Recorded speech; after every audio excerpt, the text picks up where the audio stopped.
ჩეჩნეთის მოკლული პრეზიდენტის ასლან მასხადოვის გარემოცვის წევრი ჩეხეთში პოლიტიკურ თავშესაფარს ითხოვს თემურ ბორჩაშვილს, რომელიც ჩეხეთში იმალება, მალე ქვეყანას დაატოვებინებენ, თუმცა ის ამბობს, რომ ჩამოსვლის შემდეგ მას საფრთხე ემუქრება. ბორჩაშვილი დარწმუნებულია, რომ ის რამზან კადიროვის მორიგი მსხვერპლი გახდება.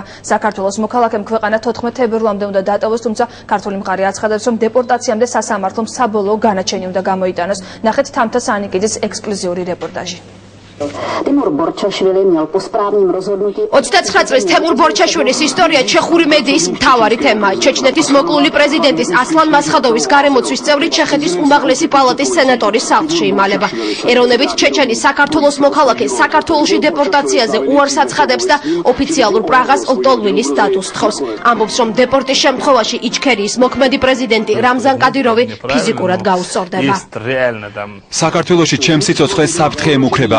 ამიტომაც ვითხოვ ჩეხეთის რესპუბლიკაში პოლიტიკურ თავშესაფარს. მინდა გითხრათ, რომ შინ დაბრუნება არ შემიძლია. ჩეხეთის შინაგან საქმეთა სამინისტროს გადაწყვეტილებით ბორჩაშვილმა ქვეყანა 14 თებერვლამდე უნდა დატოვოს. თავის დროზე უწყების საემიგრაციო განყოფილებამ პოლიტიკური თავშესაფრის მიღებაზე უარი მხოლოდ იმიტომ განაცხადა, რომ საქართველოს მოქალაქე საბუთების გარეშე არალეგალურად ცხოვრობდა და ავსტრიაში საზღვრის უკანონოდ გადალახვას ცდილობდა. მასხადოვის გარემოცვის ყოფილ წევრს სენატორი იარომირ შტატინი ლობირებს. დეპუტატი ამბობს, რომ შინაგან საქმეთა სამინისტრომ იურიდიული პროცედურები დაარღვია. საემიგრაციო განყოფილება საშუალებას არ გვაძლევს, რომ გადაწყვეტილება სასამართლოში გავასაჩივროთ, რადგან პროცესი ჯერ არ გამართულა, დეპორტაციის მოთხოვნა უკანონოდ მიმაჩნია.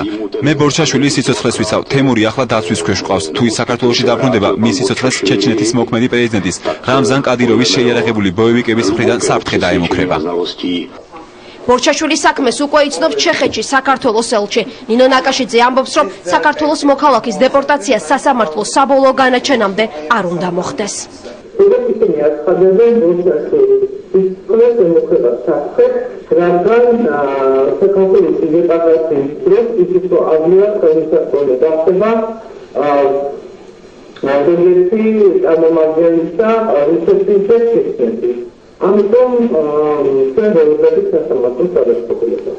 სასამართლოს ზუსტი ცნობილი არ არის, თუმცა სასამართლო პროცესები ზოგიერთ ძალიან იცვლება და ამიტომ ამ ადამიანს სინათლის უფლება სამი პროცესის ისინი დაიწყოს სასამართლო პროცესში. ბორჩაშვილი რომ მასხადოვის გარემოცვის წევრია საარქივო ფოტოებითაც დასტურდება. საქართველოს მოქალაქის მტკიცებით ჩეჩნეთის ყოფილ პრეზიდენტს ის თბილისში შევარდნაძესთან შეხვედრის დროსაც თან ახლდა.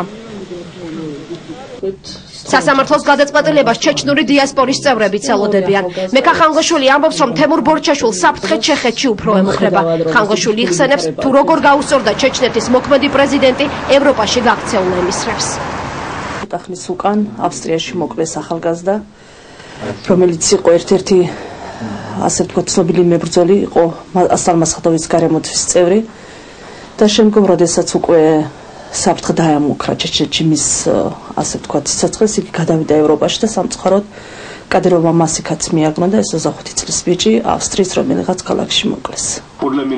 თემურ ბორჩაშვილი საქართველოს მოქალაქეა. ბოლო წლებია ის ევროპაში ცხოვრობს. რუსული და მათ შორის ჩეხური საინფორმაციო წყაროების მინიშნებით, თავის დროზე ის საქართველოს ცნობილი იტალიელი ჟურნალისტის ანტონიო რუსოს მკვლელობის შემდეგ გაეცალა.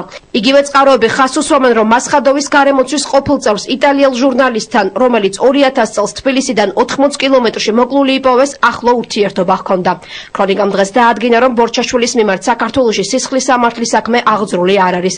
ამიტომ თუ მისი რუსი სამართალდამცავები დაინტერესებულები არიან, საქართველოს კანონმდებლობა საკუთარი მოქალაქის უცხო ქვეყნისთვის გადაცემას კრძალავს.